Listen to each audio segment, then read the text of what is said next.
Kasi po, sa inyo nang galing yung problema eh. Again, Mr. Chair, ang mahirap na tao, isang araw lang hindi makapaghanap buhay, gutom ang pamilya. Tayo, kahit isang linggo umabsent, kakain ang pamilya natin. Mr. Chair, Mr. Chair. if I may The interject. Honorable Brosas has the last question. Mr. Chair. Mr. Chair, mayroon lang siyang interjection, Mr. Chair. So, Would you allow it? yes, Mr. Chair. Yes, maiksi lang ako. Yes, Mr. Chair, thank you. Good morning po sa lahat. Mr. Chair, with respect to LTO, marami na pong experiences ang motorista na yung simpleng pagpapatupad ng batas, hindi nila magawa.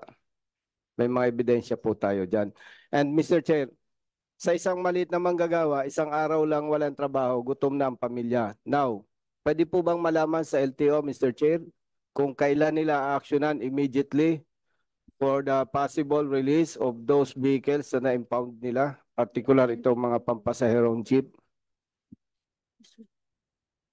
Your Honor, are you asking for a timeline for them to act on the matter? Yes, Mr. Chair.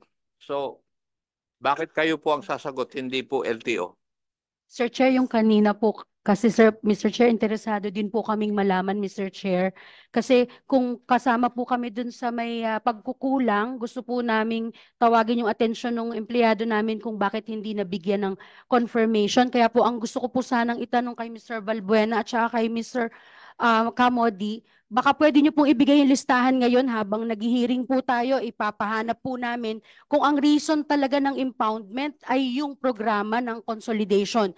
Kasi po kung hindi po, meron po kasi talaga tayong duty under another law, yung RA 4136, para irehistro po yung sasakyan. Yan po ay kahit private, kahit government, kailangan po nagre-rehistro tayo. So, para mahiwalay lang po natin ba? Total po ito po ay pagpupulong para malinaw po. Mr. Baka Chair. pwede niyo po ibigay yung listahan. Mr. Chair, with Madam, the... for a moment. Sinasabi po ninyo na under another law, kailangan mag-rehistro yung sasakyan. Yun Yes, ay Mr. kung paso na yung kanyang registration. Yes, Mr. Chair. Pero kung paso na at i-rehistro ba ng LTO without anything satisfying the normal requirements? Meron po kasing late registration, Mr. Chair. Katulad po ngayon, Mr. Chair, last day of registration Kaya for ending one. Hindi nilang i-rehistro. Pwede po nilang i-rehistro Hindi po eh. kailangan ng confirmation ng LTFRB na nag-consolidate sila. Kailangan po na i-confirm. Pero hindi po namin i-withhold yung confirmation dahil lang hindi nag-consolidate. Under what law would you require such? Yung confirmation po, Yes. it is, What law provides that? it is required po by EO 202 and RA 4136. Please provide me the specific provision of Executive Order number 202. Mr. Chair, if I may. Sandali lang. Juan. Hanapin. The board, Mr. Chair, is empowered to issue rules and regulations to implement the provisions of EO 202 in connection with the requirement of RA 4136. Yes, I'm asking you, what provision of Executive Order 202 are you supposed to implement? Which grants you the power to add an additional requirement for the registration of vehicles? Yun ang sagutin mo.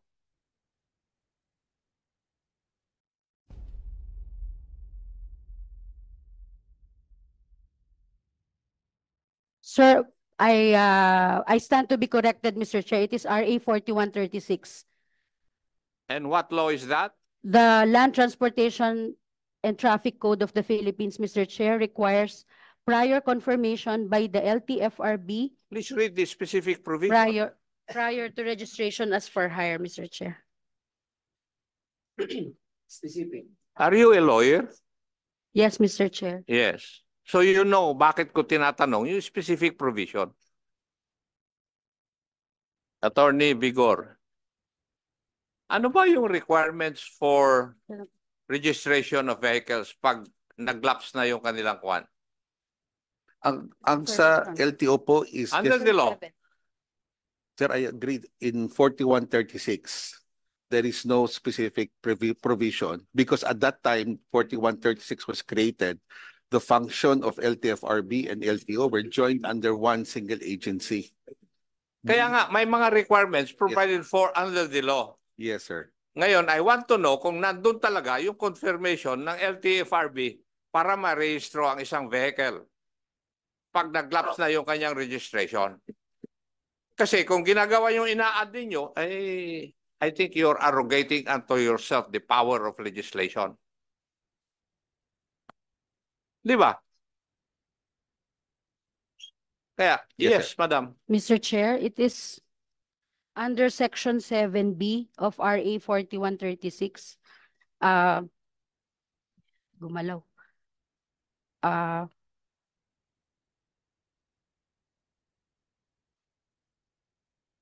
If I may, Mr. Chair. BP 74, amending RA 4136, requires the following classifications: private, for hire, government, and diplomatic. For hire, let subparagraph B, motor vehicles registered under this classification are those covered by CPC or special permits issued by the Board of Transportation. Previously po yung LTFRB na po yun ngayon, and shall be subject to the provisions of the Public Service Act and the rules and regulations issued therefore, as well as the provisions of this act, Mr. Chair. Now, where does it state na dapat kailangan ng confirmation ng LTFRB bago i-rehistro yung vehicle? The requirement of RA 4136, Mr. Chair, is to ensure that only LTO registers vehicles as for hire under the for hire classification only if they are covered by CPC or special permits issued by the LTFRB. And the LTFRB issues a document, maybe electronically or hard copy, the confirmation that indeed such vehicle is issued or is covered by a CPC or a permit issued by the board, Mr. Chair. Attorney Mendoza, in the past, has this been done by LTO? It's a practice of LTO, Your Honor, in order to validate that the motor vehicle being registered is indeed a public utility or for hire vehicle. We seek the confirmation from LTFRB as far as those units that have been given the proper permit or approvals, Your Honor. Thank you. Honorable Busita, you were trying to intervene a while ago. Yes, thank you, Mr. Chair. Actually, Mr. Chair, ang problema ng mga jeepney drivers, ginagamit po ng LTFRB itong programa na ito na inuobliga po nila na mag-consolidate at bumuo ng kooperatiba itong mga ito. Kaya po, may mga na-impound ng mga pampaserong jeep kasi nga hindi, Mr. Chair, marehistro. So that's why, Mr. Chair, we are asking the LTO, kailan po nila maayos ito? Nagbigay na po ng extension ng ating Pangulo, ibig sabihin po, dapat automatically, if I may suggest, yung LTFRB po at LTO nag-uusap, wag po ninyong hintayin na ang bawat driver pupunta sa inyo. Ako po, more than 31 years sa service, sa public service. Alam ko po ang estilo ng ating mga empleyado. Parang gusto, laging may isuhol o whatever. Doon po tayo sa totoo. So may extension na po ang sinabi ang Pangulo. Bilang respeto sa kanya, dapat po ang LTO and LTFRB, meron na agad kayong action taken. Kasi po, sa inyo nang galing yung problema eh. Again, Mr. Chair, ang mahirap na tao, isang araw lang hindi makapaghanap buhay, gutom ang pamilya. Tayo, kahit isang linggo umabsent, kakain ang pamilya natin.